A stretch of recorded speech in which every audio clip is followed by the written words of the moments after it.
¿Qué tal, mis queridos hermanos? Que el Señor les bendiga. Es una gran bendición llegar al final de esta semana compartiendo mi cuaderno espiritual. Durante toda esta semana hemos estado hablando de pagar el precio. Hemos hablado de que el Señor Jesucristo nos advirtió que seríamos atribulados por causa de su nombre. Hemos hablado de cómo Esteban fue perseguido y llegó hasta la misma muerte por seguir y ser fiel al Señor. Pagó el precio. Hemos visto cómo le fue quitada la cabeza a Juan el Bautista por pagar el precio. Hemos visto cómo el apóstol Pablo estuvo dispuesto a padecer aún en la misma cárcel y al final de su vida recibió la muerte como mártir por pagar el precio.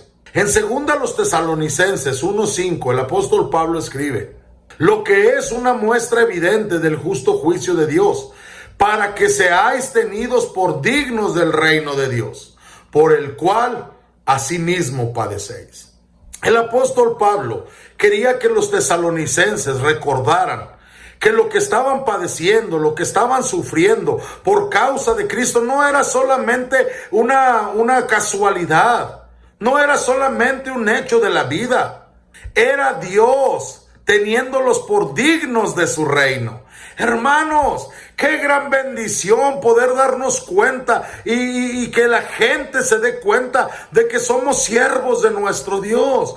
¿Por qué los tesalonicenses podían darse cuenta que eran parte del plan perfecto de Dios, que eran parte del reino de Dios? Porque estaban padeciendo por el reino de Dios. Qué gran bendición, hermanos, cuando los creyentes podían sufrir gozosos, y podemos ver a lo largo de la historia de la iglesia cómo los verdaderos creyentes soportaban el martirio, y como se dice, la sangre de los mártires es la semilla de la iglesia. ¿Por qué, hermanos? Porque esa sangre de los creyentes estaba dejando evidencia de que eran dignos del reino de Dios. El apóstol Pablo escribió y dijo: doy gracias al que me fortaleció, al que me tuvo por fiel poniéndome en el ministerio, aunque antes yo hice esto, aunque antes yo hice lo otro. Y todos tenemos nuestra historia de lo que hicimos antes de creer en Cristo. Pero ahora, hermanos, lo que importa es si estamos dispuestos a pagar el precio.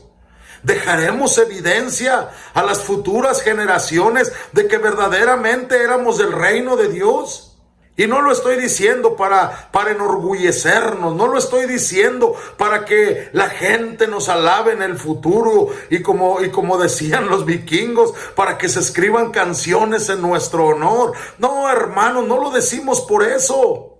Pero tus hijos deben estar seguros de que tú eras parte del reino de Dios. Tus nietos deben estar seguros de que tú eras parte del reino de Dios. ¿Cómo lo sabrán? Por la historia de tu vida, por la historia de cómo Dios obró en tu vida, de cómo Dios te transformó y cómo Dios permitió que padecieras por causa de su nombre y tú te mantuviste fiel.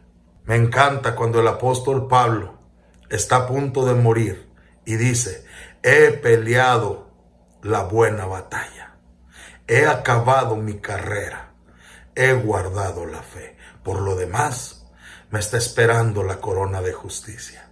Hermanos, qué seguridad, qué seguridad. Pero el mismo apóstol Pablo también dijo: yo soy lo que soy por la gracia de Dios. Pero su gracia no ha sido en vano en mi vida. Ha producido, mi amado hermano, te invito a que paguemos el precio. No el precio de nuestra salvación, eso queda claro. El precio de ser usados por nuestro Dios. ¿Estás dispuesto a ser usado por Dios? Disponte a pagar un precio. Que el Señor te bendiga.